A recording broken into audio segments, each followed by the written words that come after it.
Do you struggle with drawing faces for fashion illustrations?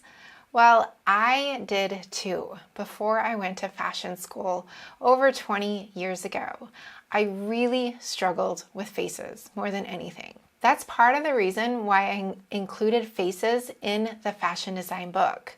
The book focuses primarily on teaching you how to sketch flat garment sketches, but you can also utilize the entire library of silhouettes and style details for fashion illustration.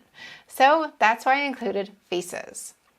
Drawing faces can be one of the biggest challenges, not only for the average person, but also for many artists. There are many methods in drawing faces. The method that I like to use is a proportional guideline method. You can download this step-by-step guide through the link in the description below. We'll utilize that guide as you draw your first face. I highly recommend that you draw the guidelines. Even though they're hard to erase afterwards, you need a very sharp eraser. It's very helpful when you start with those proportional guidelines. After your first face, you don't need to draw those guidelines. You can just draw reference points indicating the guideline position.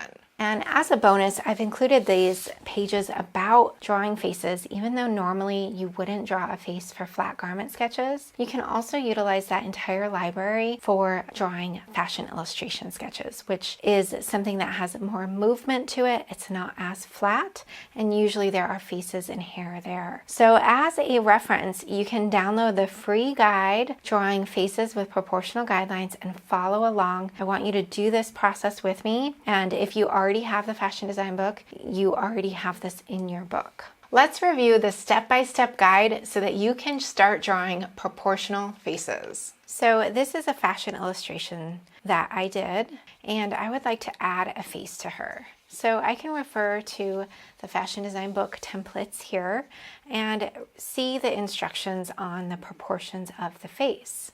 The first step is to choose the shape of the face. So we have different face shapes here, and we can choose which shape we want to do.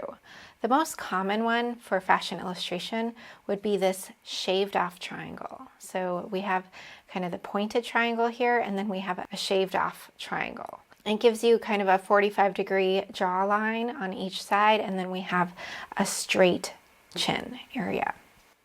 As you become better at drawing faces and the proportions, you can utilize these proportional guidelines here and quickly trace those off.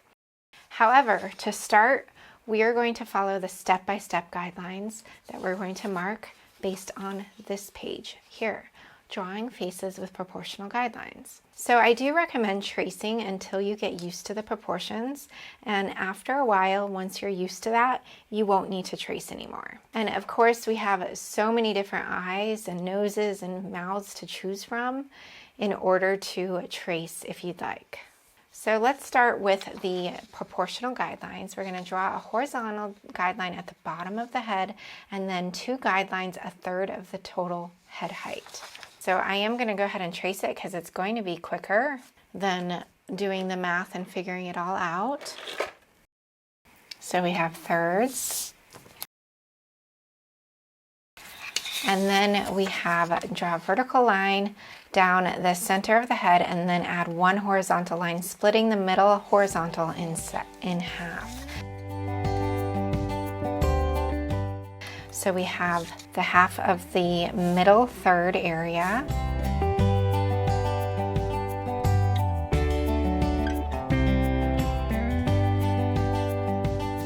Now, if the head was tilted at all, for sure you can move these guidelines as the head moves. That is a little bit more advanced.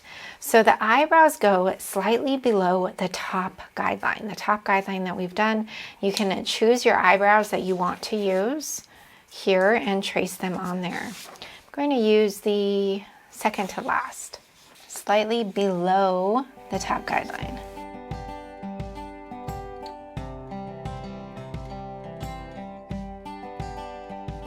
The bottom of the eyes goes to the center horizontal guideline.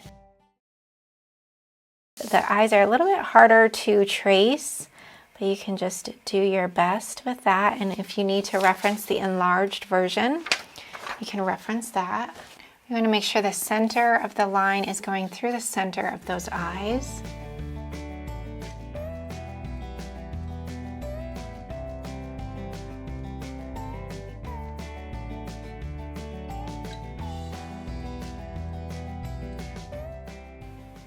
And since it is so hard to see the underneath part, you're going to get much better at drawing as you continue this process, because you can't always see through if it's not tracing paper.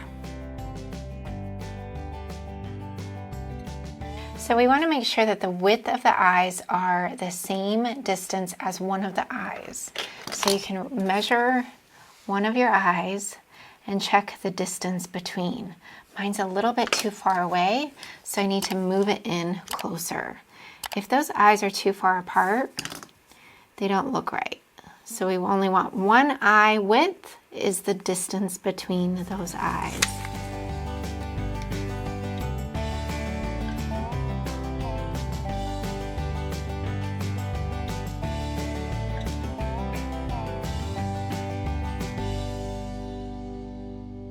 We have our eyelashes here. We have the top of the eyelid, and then we have the bottom of the eye. Now, when we're drawing the actual iris, we want to just barely brush the bottom of the eye, and the top of the eyelid kind of covers the upper portion of the iris. If you have the entire iris showing, like a full circle, it often makes like a surprised look. So we kind of cover the top of that iris with that eyelid, and it brushes just the bottom. So we're going to draw in those irises.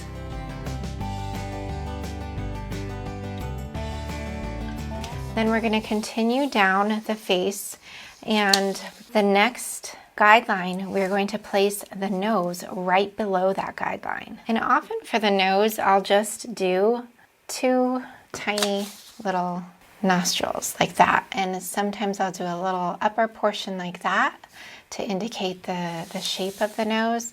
Or that upper portion, I can also just do that in the rendering process. Then we have the mouth.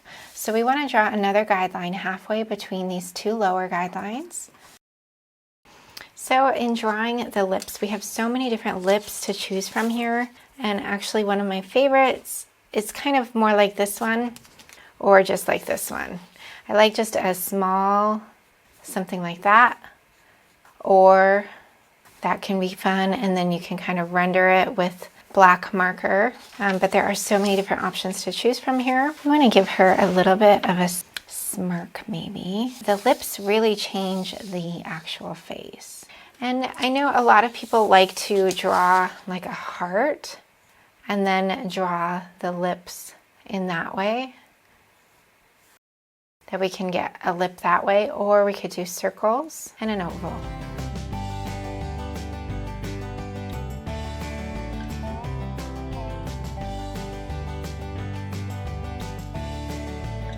Okay, so now we have her face is done.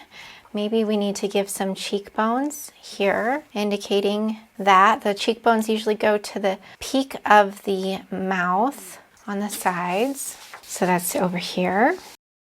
And we need to then add her hair. So her hairline is going to come down somewhere around there.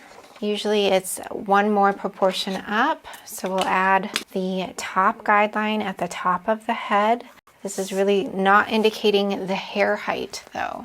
And we're gonna go halfway between that line for our hairline.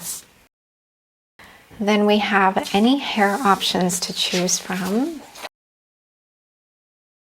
I'm thinking she's gonna have more of a hairdo like this. And I want the hairline to be touching that second to top guideline here. And I am going to go ahead and erase as many guidelines as I can without erasing the face. And that gets a little bit tricky. So we're going to go ahead and add her hair And the hair usually goes up a slight bit above that headline. The original headline was here, so we're going up one more guideline above that. You can refer to the instructions.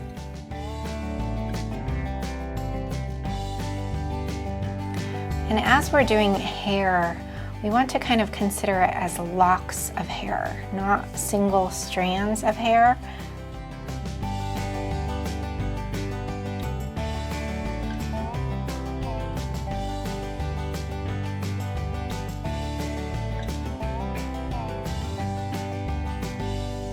Then we have to erase anything that would be behind her hair.